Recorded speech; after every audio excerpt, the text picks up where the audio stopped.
Welcome students. आज हम करेंगे कक्षा 10वीं दूसरा अध्याय। और अपनी पहली वीडियोस में हम कर चुके हैं अम्ल क्या होता है, अम्ल के रासायनिक गुण धर्म क्या होते हैं और उसकी रासायनिक अभिक्रियाओं के बारे में। आज हम पढ़ेंगे अक्षारक के बारे में, मीन्स बेस के बारे में। जो आपके पास अक्षारक होते हैं, बेसिस होते हैं, उनके क्या क्या रासायनिक गुण होते हैं और वो कौन कौन सी अभिक्रियाएं करते हैं।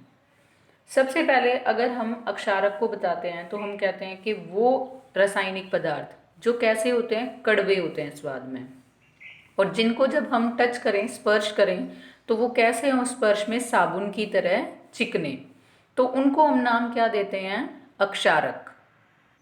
दूसरा, अक्षारक क्या करते हैं, अम्ल के साथ अभिक्रिया करते हैं और अम्ल को क्या कर देते हैं, उदासीन, यानी कि वो कौन सी अभिक्रिया में जाते हैं, उदासीनीकरण अभिक्रिया के अंदर। दूसरा क्या है, जितने भी आपके पास धात्विक ऑक्साइड होते हैं, धातु के ऑक्साइड होते हैं या धातु के हाइड्रोक्साइड होते हैं, वो सारे के सारे क्या कहलाते हैं, अक्षारक, यानी कि बेसिस। अभी जैसा मैंने आपको बताया कि अम्ल के साथ मिलकर जो आपके पास बेस है वो क्या बनाता है, लवण और जल, और उस अभिक्रिया का नाम क्या होता है, उदासीनीकरण अभिक्रिया। अभिक्रिया को हमने यहाँ लिख दिया। NaOH आपके पास बेस है, HCl आपके पास अम्ल है, तो क्या बनाएगा, NaCl लवण और जल। फिर मैंने आपको बताया कि जितने भी आपके पास धात्विक के ऑक्साइड हैं, यानी कि धातु के ऑक्साइड हैं, और धातु के ही हाइड्रोक्साइड्स हैं, वो सारे के सारे कैसे होते हैं, अक्षारक, मतलब के बेस। जैसे सोडियम का oxide, calcium oxide, magnesium oxide, sodium का hydroxide, potassium hydroxide, calcium hydroxide और मैग्नीशियम हाइड्रोक्साइड। लेकिन कुछ आपके पास अधात्विक ऑक्साइड्स भी होते हैं। जैसे आपके पास अगर मैं उदाहरण लूं अमोनियम के हाइड्रोक्साइड का, तो इसके अंदर कोई धातु नहीं है, लेकिन ये कैसा है, अक्षारक है आपके पास। ऐसे ही धातु के कार्बोनेट और धातु के बाई कार्बोनेट या हाइड्रोजन कार्बोनेट भी कैसे होते हैं, अक्षारक। तो जो आपके पास अमोनियम हाइड्रोक्साइड है वो अक्षारक है, लेकिन धातु का हाइड्रोक्साइड नहीं होता।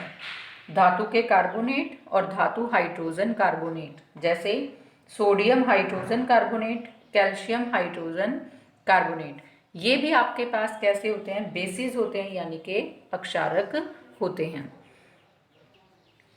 अब मैंने जैसे बिल्कुल शुरू में कहा कि ये स्वाद में कड़वे होते हैं और स्पर्श में इनका स्पर्श कैसा होता है, चिकना, जैसे साबुन का। लेकिन ये जितने भी लिविंग ऑर्गेनिज्म हैं, जीवित जितने भी प्राणी हैं, उन सब के लिए कैसे होते हैं, बहुत ज़्यादा हानिकारक। तो इसका मतलब सबको हम चख के नहीं देख सकते, सबको हम स्पर्श करके नहीं देख सकते। तो हमें कोई ना कोई ऐसी रासायनिक अभिक्रिया चाहिए जिससे हमें ये पता चल जाए कि वो कैसा है, बेस है, अक्षारक है। जैसे आपको अगर मैं लिटमस पत्र दूं, कौन सा, लाल, तो जितने भी आपके पास बेस होंगे, अक्षारक होंगे, वो उस लाल लिटमस पत्र को किस में बदल देंगे, नीले रंग में। ये भी आपको क्या सूचित करेगा कि जो आपको रासायनिक रसायन वहां पर दिया गया वो कैसा है, अक्षारक है।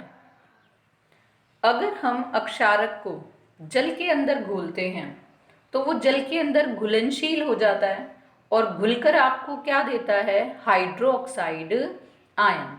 और जो वो हाइड्रोक्साइड आयन उत्पन्न होते हैं, OH नेगेटिव आयंस, यही हाइड्रोक्साइड आयन उसके अक्षारीय गुणधर्म के लिए रिस्पॉन्सिबल हैं, उत्तरदायी हैं। जैसे अगर मैं इसमें उदाहरण लूं NaOH का, और इसको मैंने किस में डाल दिया, जल के अंदर, तो ये टूट जाएगा, किस में, Na पॉजिटिव में, और साथ में हाइड्रोक्साइड आयन के अंदर। अब ये जल में हाइड्रोक्साइड आयन दे रहा है, इसीलिए इसका जो गुण है वो कैसा है, क्षारीय। एक और, जितने भी आपके बेस यानी कि अक्षारक जल में घुलनशील होते हैं उनका नाम क्या होता है? क्षार, यानी कि एल्कली। जैसे NaOH पानी में घुलनशील है तो इसको हम नाम क्या दे देंगे? अक्षार, यानी कि एल्कली। सभी अक्षारक पानी में घुलनशील नहीं होते। अगर हम देखें कि OH नेगेटिव जो आयन है, हाइड्रोक्साइड जो आयन है, वो अक्षारीय गुण के लिए उत्तरदायी हैं। और जब हम अम्ल में देखते हैं तो अम्ल में H पॉजिटिव आयन बनता है, हाइड्रोजन आयन बनता है, जो उसकी अम्लता के लिए उत्तरदायी है। इसका मतलब जब आपके पास उदासीनीकरण अभिक्रिया होती है तो अम्ल से H पॉजिटिव और अक्षार से OH नेगेटिव दोनों आयन आपस में जुड़ते हैं और वो क्या बनाते हैं? जल। तो इसका मतलब उदासीनीकरण में क्या है? इन दोनों आयन का जुड़ना और जल का बनना है। तो इस अभिक्रिया को भी हम नाम क्या दे सकते हैं? उदासीनीकरण अभिक्रिया। हमने यहाँ इस अभिक्रिया को इस रूप में भी दिखाया। NaOH अक्षारक है, क्या ले लिया वहाँ से? OH negative. HCl अम्ल है, वहाँ से हमने क्या ले लिया? H positive. दोनों ने मिलकर किसको बनाया? जल को।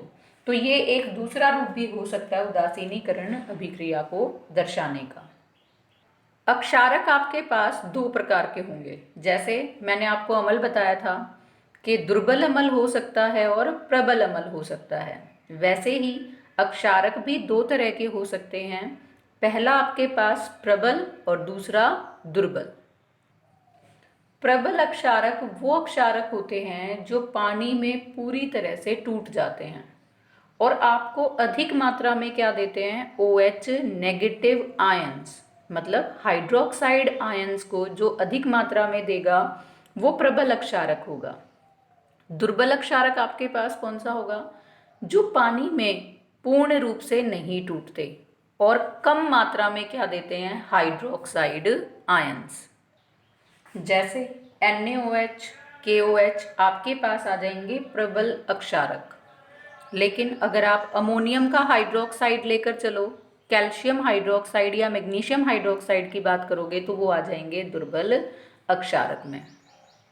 अक्षारक का अगला गुण है कि ये अपने जलीय विलयन में विद्युत के चालक होते हैं।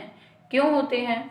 क्योंकि जलीय विलयन के अंदर ये टूट जाते हैं और टूटकर हमें क्या देते हैं? आयंस। जैसे NaOH की ही बात करें तो अगर हमने इसका जलीय विलयन बनाया तो ये किस में टूट जाएगा? Na पॉजिटिव आयन और साथ में क्या देगा आपको? Hydroxide ion. विद्युत की चालकता के लिए हमें किसकी आवश्यकता होती है? आयंस की। आयंस आपके पास ये दे रहा है अपने जलीय विलयन में, इसीलिए सारे के सारे जो अक्षारक होते हैं जो जलीय विलयन में जाकर आयंस में टूट जाते हैं वो क्या करेंगे? विद्युत के चालक होंगे और विद्युत की चालकता शो करेंगे, दिखाएंगे। अब अगर हम इसमें उदाहरण लें तो जितने आपके पास प्रबल अक्षारक होंगे वो विद्युत के ज़्यादा अच्छे चालक होंगे। किसके कंपैरिजन में, किसकी तुलना में? दुर्बल अक्षारक की तुलना में। क्यों? क्योंकि जैसा मैंने बताया कि प्रबल अक्षारक तो पूर्ण रूप से टूट जाएंगे और ज़्यादा आपको क्या देंगे? आयंस देंगे। जितने ज़्यादा आयंस होंगे उतनी ही ज़्यादा विद्युत की चालकता होगी। लेकिन दुर्बल अक्षारक में तो क्या थे? वो पूर्ण रूप से नहीं टूट पाते हैं, तो कम मात्रा में क्या देते हैं? OH negative ions. कम आयंस बनेंगे तो विद्युत की चालकता भी क्या होगी? कम होगी। तो हम इसको रासायनिक अभिक्रिया के तौर से या रासायनिक अभिक्रिया के रूप में किस प्रकार से दिखा सकते हैं? अगर हम इन दोनों अभिक्रियाओं को देखते हैं तो इसमें क्या है? जो मैंने ये एरो लगाया ये पूरा का पूरा कहाँ है? आगे की दिशा में, यानी कि ये पूर्ण रूप से टूट जाता है किसमें? Na positive OH negative. KOH टूट जाता है पूर्ण रूप से K पॉजिटिव और OH नेगेटिव में। लेकिन जब आप अमोनियम हाइड्रोक्साइड की बात करते हो तो इसमें कैसे लगाया गया एरो, जितना ये आगे की दिशा में जाता है उतना ही पीछे की दिशा में। इसका मतलब अभिक्रिया में किसी भी समय जो अमोनियम हाइड्रोक्साइड है वो आपको पूर्ण रूप से टूटकर अमोनियम आयन और OH नेगेटिव आयन नहीं देगा। तो ये कैसा है, दुर्बल, और ये दोनों आपके पास कैसे हैं, प्रबल अक्षारक के उदाहरण। तो आपको ध्यान रखना है, जब प्रबल को दिखाओगे तो एरो इस रूप से, और अगर आपको दुर्लभ का दिखाना है तो एरो को इस रूप से आपने बनाना है। एक और, जो इसमें AQ लिखा हुआ है ये आपको किसको बताता है, एक्वस को। एक्वस का मतलब क्या होता है, जलीय विलयन। मीन्स इनको हमने किसके अंदर घोला है, जल के अंदर। क्योंकि किसी भी अम्ल में और अक्षारक में उसके एसिडिक और बेसिक करैक्टर को, मीन्स उसकी अम्लता और अक्षारता को जांचने के लिए हमें क्या करना पड़ता है, उसका जल के अंदर घोल बनाना पड़ता है। क्योंकि वो तभी अपने क्या देंगे, H पॉजिटिव आयंस देंगे अम्ल और OH नेगेटिव आयन देंगे अक्षार। अगला हमारे पास अक्षारक का जो गुण है वो क्या है कि अक्षारक धातु के साथ क्या करते हैं, अभिक्रिया, और वैसे ही करते हैं जैसे कौन करता है, अम्ल। यानी कि अक्षारक धातु के साथ जुड़कर क्या बनाएगा, लवण, और रिलीज किसको कर देगा, बाहर किसको उत्सर्जित कर देगा, हाइड्रोजन गैस को। हाइड्रोजन गैस वहां से निकली या नहीं निकली उसके लिए हमें दोबारा से क्या करना पड़ेगा, पोप साउंड का प्रयोग।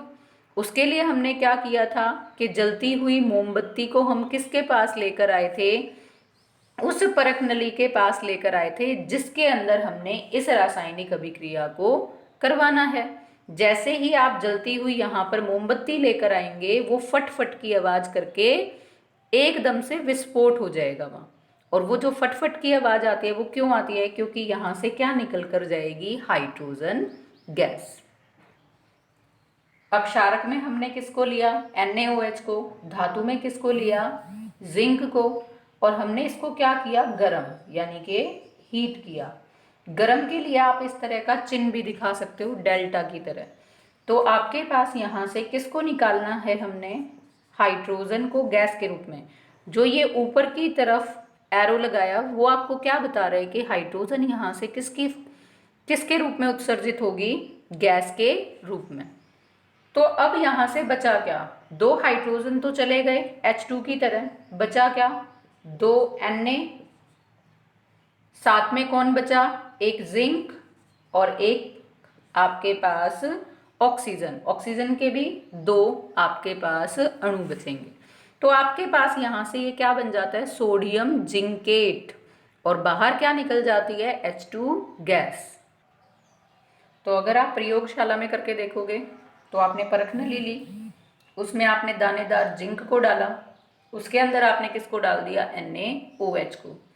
जैसे ही दोनों के बीच में अभिक्रिया होगी, यहाँ से किसका उत्सर्जन होगा, हाइड्रोजन गैस का।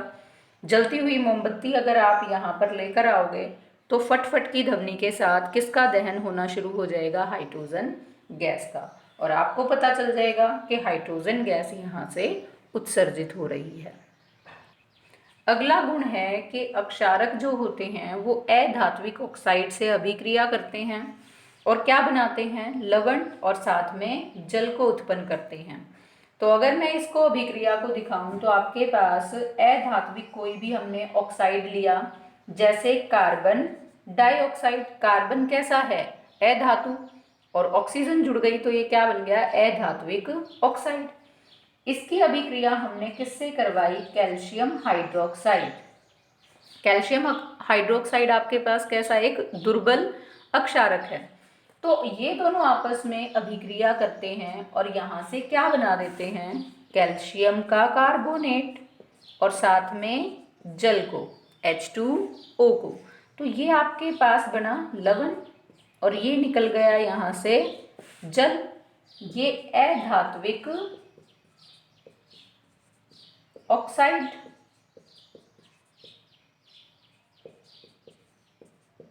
और ये आपके पास क्या है, अक्षारक।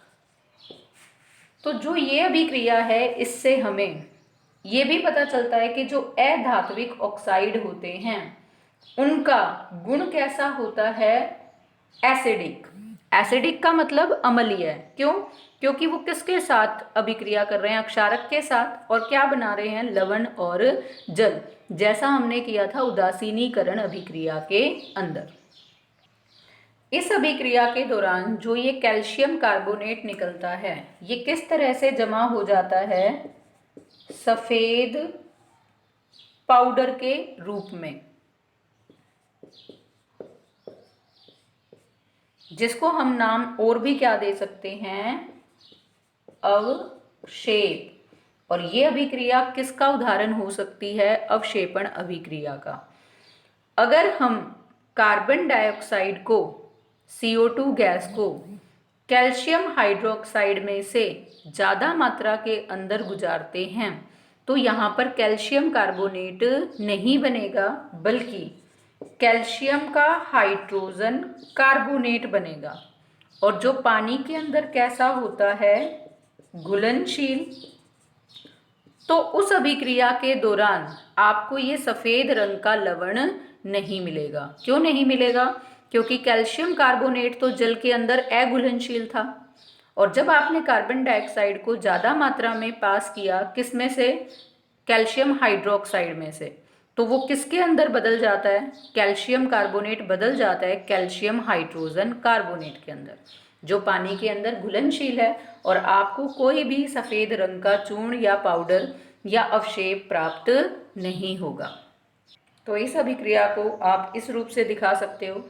जो कैल्शियम कार्बोनेट बना था, कार्बन डाइऑक्साइड उसमें से अधिक मात्रा में से जाएगी और वो किस में बदल जाएगा, कैल्शियम हाइड्रोजन कार्बोनेट के अंदर।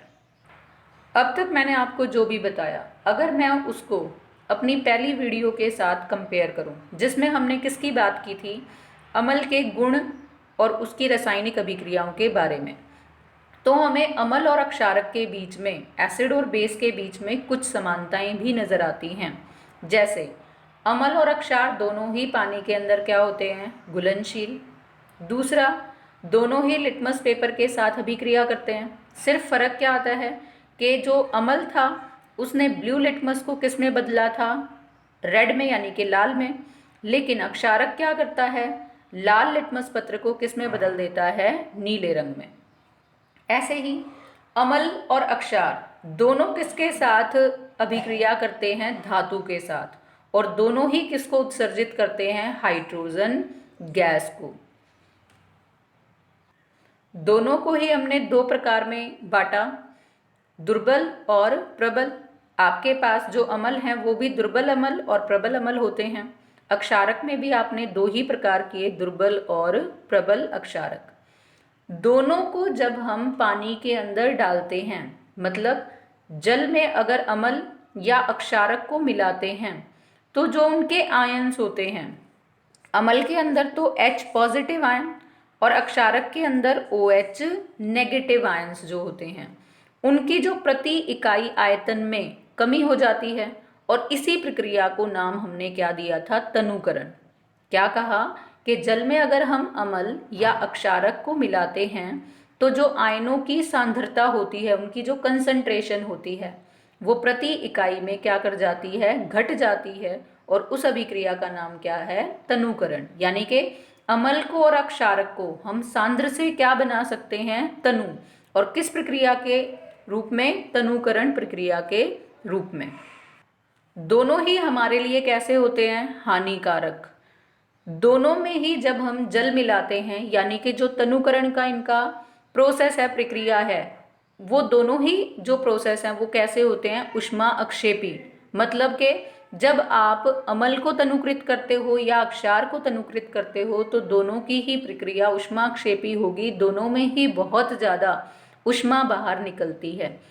तो जब भी हम उन दोनों को तनुकरण में ले जाएंगे तो बहुत ही सावधानी के साथ। अब हम बात करते हैं अक्षारक के उपयोगों की। सबसे पहले NaOH का जो उपयोग है वो किस में किया जाता है, साबुन बनाने में, कागज और रेयन को बनाने में। कैल्शियम हाइड्रोक्साइड का उपयोग होता है ब्लीचिंग पाउडर को बनाने में। ब्लीचिंग पाउडर क्या होता है?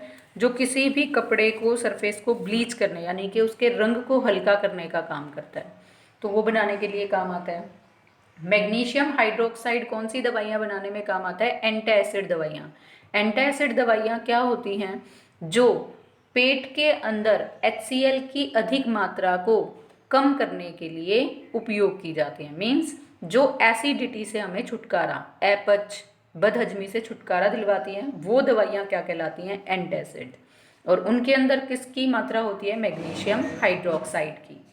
सोडियम कार्बोनेट का उपयोग किया जाता है वॉशिंग सोडा बनाने के लिए और कठोर जल को मृदु जल में बदलने के लिए। ऐसे ही सोडियम हाइड्रोजन कार्बोनेट का काम है बेकिंग सोडा बनाने के लिए और अग्निशामक यंत्र यानी कि वो यंत्र जो अग्नि को, आग को बुझाने के लिए यूज किए जाते हैं, उनको बनाने के लिए किया जाता है। अमोनियम हाइड्रोक्साइड का उपयोग टॉयलेट को साफ करने के लिए किया जाता है। अब हम बात करते हैं अग्निशामक यंत्र के अंदर सोडियम हाइड्रोजन कार्बोनेट किस प्रकार से कार्य करता है। मैंने यहाँ पर आपको चित्र के रूप में दिखाया कि अग्निशामक यंत्र है ये। इसके अंदर हमने किसको लिया हुआ है? NaHCO3 को। एक यहाँ पर छोटी सी परत नली लटकी हुई है जिसके अंदर हमने किसको भरा हुआ है? H2SO4 को। अब जैसे ही अग्निशामक यंत्र के बटन को या स्विच को दबाया जाता है, प्रेस करते हैं हम, तो क्या होगा कि जो आपके पास ये सल्फ्यूरिक अम्ल है इस टेस्ट ट्यूब में, ये थोड़ी सी इस तरह से झुक जाएगी और सल्फ्यूरिक अम्ल किसके अंदर मिल जाएगा? NaHCO3 के अंदर। तो आपके पास यहाँ पर अभिक्रिया होगी इस प्रकार से, दोनों आपस में अभिक्रिया करेंगे और क्या बना देंगे? सोडियम सल्फेट, जल, और बाहर क्या निकल जाएगी? Carbon dioxide gas. अब आपके पास जो ये जल है, जल ही तो स्प्रे के रूप में बाहर निकलता है और उसके साथ और कौन निकलती है? Carbon dioxide gas. अब आपको पता है कि किसी भी वस्तु के दहन के लिए, उसको जलाने के लिए किसकी आवश्यकता होती है? ऑक्सीजन की। कार्बन डाइऑक्साइड की तो आवश्यकता नहीं होगी। अब क्या करता है, जब हम उसको अग्निशामक यंत्र से इस मिश्रण को वहां पर छिड़कते हैं तो वहां पर क्या चला जाता है? Carbon dioxide gas. तो ये आपका वो एरिया है जहां पर आग लगी हुई है और जैसे ही अग्निशामक यंत्र का उपयोग करेंगे तो इसके चारों तरफ कौन फैल जाएगी? कार्बन डाइऑक्साइड गैस, जो जलने में सहायक नहीं है, किसी भी वस्तु के दहन के लिए सहायक नहीं है। तो उसकी वजह से क्या होगा? जो ऑक्सीजन है वो यहाँ पर नहीं पहुँच पाएगी और कुछ टाइम के बाद जो वहाँ पर अग्नि है वो बुझ जाएगी। तो इस प्रकार से अग्निशामक यंत्र कार्य करता है। इसी प्रकार से हम बात करें कि जो अम्ल हैं उनके क्या क्या उपयोग हैं, तो सबसे पहले तो जो सल्फ्यूरिक अम्ल है आपके पास H2SO4 है, वो क्या बनाने में उपयोग किया जाता है? फर्टिलाइज़र बनाने के लिए, पेंट बनाने में, डाई बनाने में, बहुत सारे रसायन बनाने में, प्लास्टिक बनाने में, डिटर्जेंट यानी कि जो सरफ होते हैं उनको बनाने में, बैटरीज जो लगती हैं कार के अंदर उनको बनाने के लिए, और सबसे बड़ी बात विस्फोट जो बनते हैं, एक्सप्लोजिव्स जो बनते हैं, उनको बनाने में भी किसका यूज़ किया जाता है? एसिड्स का। और स्पेशली किसका यूज़ किया जाता है? सल्फ्यूरिक एसिड का। ऐसे ही जो आपके पास नाइट्रिक अम्ल होता है HNO3, उसका उपयोग भी क्या बनाने के लिए किया जाता है? फर्टिलाइज़र बनाने के लिए किया जाता है और विस्फोटक बनाने के लिए यूज़ किया जाता है।